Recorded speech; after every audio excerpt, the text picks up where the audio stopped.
দীর্ঘদিন ধরে তৃণমূলের দখলে। এবারে বিজেপি প্রার্থী শঙ্কর চট্টোপাধ্যায় দ্বিতীয়বারের জন্য প্রতিদ্বন্দ্বিতা করছেন এবং তার সমর্থনে কেন্দ্রীয় স্বরাষ্ট্রমন্ত্রী রোড শো করবে। ক্যামেরাম্যান সন্দীপ সাধুকে দেখাতে বলবো যে রাস্তার দুধারে অসংখ্য বিজেপি কর্মী সমর্থকরা দুধারে পতাকা হাতে অপেক্ষা করছেন কেন্দ্রীয় স্বরাষ্ট্রমন্ত্রীকে দেখার জন্য। বিকেল 5টা থেকে রাস্তার দুধারে মানুষের ঢল নেমেছে। প্রচুর বিজেপি কর্মী সমর্থকরা তারা উপস্থিত হয়েছেন এবং তারা এই মুহূর্তে রাস্তার দুধারে রয়েছেন এবং তারা কেন্দ্রীয় স্বরাষ্ট্রমন্ত্রীকে দেখার জন্য তারা রাস্তার দুধারে অপেক্ষা করছেন এবং সেই কেন্দ্রীয় স্বরাষ্ট্রমন্ত্রী এখানে কিছুক্ষণ আগে এসে পৌঁছেছেন কেন্দ্রীয় স্বরাষ্ট্রমন্ত্রী এবং স্বরাষ্ট্রমন্ত্রী রোড শো শুরু হয়েছে শঙ্কর চট্টোপাধ্যায়ের সমর্থনে, যাবে বারাসাত কলোনি মোড় পর্যন্ত। সন্দীপ তোমাকে ছবিটা দেখাচ্ছে যে কেন্দ্রীয় স্বরাষ্ট্রমন্ত্রী তিনি তার রোড শো ধীরে ধীরে এগিয়ে চলেছে। এই বারাসাত বিধানসভা দীর্ঘদিন ধরে তৃণমূলের দখলে এবং সেই বিধানসভায় এবারে দ্বিতীয়বারের জন্য শঙ্কর চট্টোপাধ্যায় প্রার্থী হয়েছেন এবং তারই সমর্থনে দ্বিতীয়বারের জন্য রোড শো করছেন। এর আগে মধ্যমগ্রামে রাজু বন্দ্যোপাধ্যায়ের সমর্থনে রোড শো করেছিলেন অমিত শাহ। ঠিক তার কয়েকদিন যেতেই আবার বারাসাতে রোড শো করছেন। বারাসাত ব্যারাকপুর রোড ধরে সন্দীপ তোমাকে ছবিটা দেখাচ্ছেন যে রাস্তার দুধারে অসংখ্য বিজেপি কর্মী সমর্থক তারা দীর্ঘক্ষণ ধরে কেন্দ্রীয় স্বরাষ্ট্রমন্ত্রীর অপেক্ষায় রয়েছেন। শঙ্কর চট্টোপাধ্যায় বিজেপি প্রার্থী, তার সমর্থনে রোড শো চলছে এবং রোড শো ধীরে ধীরে এগিয়ে চলেছে এই মুহূর্তে।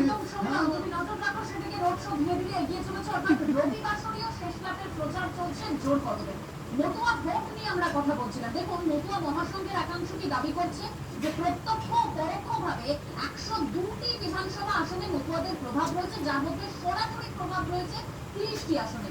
সেই জায়গায় পার্থদার কাছে যাবো। পার্থদা, সেই জায়গায় একেবারে নরেন্দ্র মোদী তিনি ভোটের আগে বলছেন যে এটা নরেন্দ্র মোদীর গ্যারান্টি মতুয়াদের নাগরিকত্ব।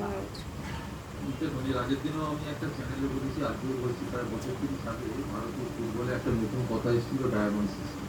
অর্থাৎ আমি আক্রমণ করে খেলবো, একটা গোল দেবো, একটা গোল খেলে 4টে গোল দেবো। ঠিক তেমনই আমরা দেখলাম এই ক্ষেত্রে শান্তনু ঠাকুর বললেন যে আমাকে 20 লক্ষ মুসলিমের নাম যদি বাদ দিতে হয় তার জন্য লাখ দুয়েক মতুয়ার নাম আমাকে বাদ দেওয়াটা মেনে নিতে হবে। অর্থাৎ মতুয়ারা সেই মুহূর্তে হয়ে গেল তাদের কাছে স্যাক্রিফিশিয়াল গোট বা বলির পাঠা।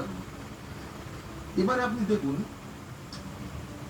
যে আইনটার কথা বলা হচ্ছে সিএ আইনে নাকি তাদের নাগরিকত্ব দেওয়া হবে। অথচ আমরা ভারতীয় নাগরিকত্ব আইন 1955 যদি দেখি, আমি 11 বছর থাকলে আমি দেশের নাগরিক হওয়ার অধিকার পাবো। আমাকে 2014 31 ডিসেম্বরের মধ্যে এলে আমি সিএ আইনের আওতায় আসবো।